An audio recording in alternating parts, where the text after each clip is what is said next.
आज सुबह ही मैं भाग के नीचे जा रही थी क्योंकि दूध वाले भैया दिख गए थे मुझे। Hey everyone, good morning, welcome to my new vlog. आज मेरे को दूध वाले, जैसे ही मैं रूम से बाहर निकली तो मुझे दूध वाले भैया की सीटियाँ सुनाई दी। हमारी साइड ऐसे होता है, दूध दही वाले आते हैं तो वो व्हिसल बजाते हैं ज़ोर ज़ोर से ताकि सबको पता चले। और फिर हम दूध दही ले आई, मैं वहाँ गई फिर दूध दही ले आई क्योंकि मुझे दही भी चाहिए था, मैंने भिंडी की सब्ज़ी बनानी थी। फिर मैं पानी लेके चली गई बाहर बैठने और मैं देख रही थी कैमरा में मेरे सफ़ेद बाल ऐसे दिखते हैं ना, पर बोलते हैं इनको निकाल भी नहीं सकते, एक दो ही हैं और ये अजीब से ही दिखते हैं और अजीब से ही ऐसे खड़े हो जाते हैं कैमरा के सामने, तो अजीब से ही लगते हैं। फिर मैंने सोचा इनको नहीं निकालना है, बोलते हैं इनको निकालते हैं, तो फिर ये ज़्यादा ही आते हैं। और मौसम भी अच्छा था, थोड़ी थोड़ी धूप लग गई थी। फिर मैंने भी हाथ मुँह धो के मैंने सोचा आज मैं अच्छे से सफाई करूँगी, घर की डीप क्लीनिंग करूँगी।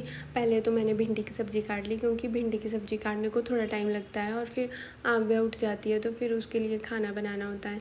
फिर जल्दी जल्दी सब्ज़ी काट के मेरे को फिर प्याज और टमाटर वाले भैया की आवाज़ सुनाई दी, पर मेरे पास ना कैश नहीं था। हम आजकल के बच्चे ना पेटीएम वगैरह पे डिजिटल उस पे इतने वो हो गए हैं ना, डिपेंड हो गए हैं कि हम अपने पास कैश ही नहीं रखते।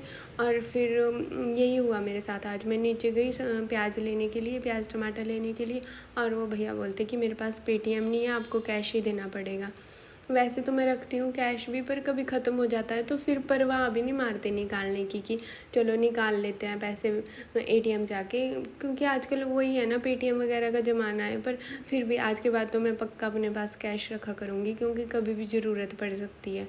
फिर मैंने सोचा था थोड़ी डीप क्लीनिंग करूँगी तो अभी झाड़ू ही लगा रही थी तो आव्या भी उठ गई। फिर मैंने बोला आज अभी मैंने ना वाइपर से सफाई करनी है, तो बोलती मम्मा ठीक है मैं भी करूँगी आपके साथ। जब भी बच्चों को ऐसे होता है कि पानी वाला काम करना है तब तो ये बड़े खुश होते हैं। और आव्या यहाँ पे लग गई मेरे साथ सफाई करने। झाड़ू लगाने के बाद मैं लग गई वाइपर मारने। सबसे पहले तो मैंने किचन की सफाई कर ली, फिर किचन में खाना भी बनाना था। पहले वाइपर मारा, फिर मैंने सूखा पोछा भी मार दिया थोड़ा सा ताकि जल्दी सूख जाए। हम औरतों का ऐसे होता है ना, जब तक हमारे घर की डीप क्लीनिंग ना हो ना, हमें बोझ लगा रहता है सिर पे। जब हमारा घर बिल्कुल साफ़ सुथरा दिखे तब शांति मिलती है। ऐसा सभी के साथ होता है, मेरे को ऐसे लगता है। मतलब जो वर्किंग वूमेन होती है ना, उनका तो अलग होता है, वो अपने हिसाब से सफाइयाँ करती हैं। मतलब उनका जब छुट्टी वाला दिन होता है तब भी वो डीप क्लीनिंग करती है। हमारा तो रोज़ का ही लगा रहता है कुछ ना कुछ, मतलब सफाइयाँ ही लगी रहती है, झाड़ू पोछा कपड़े यही काम लगे रहते हैं हमें तो। और फिर मैंने जल्दी जल्दी सफाई की, फिर खाना भी बनाना था आव्या के लिए।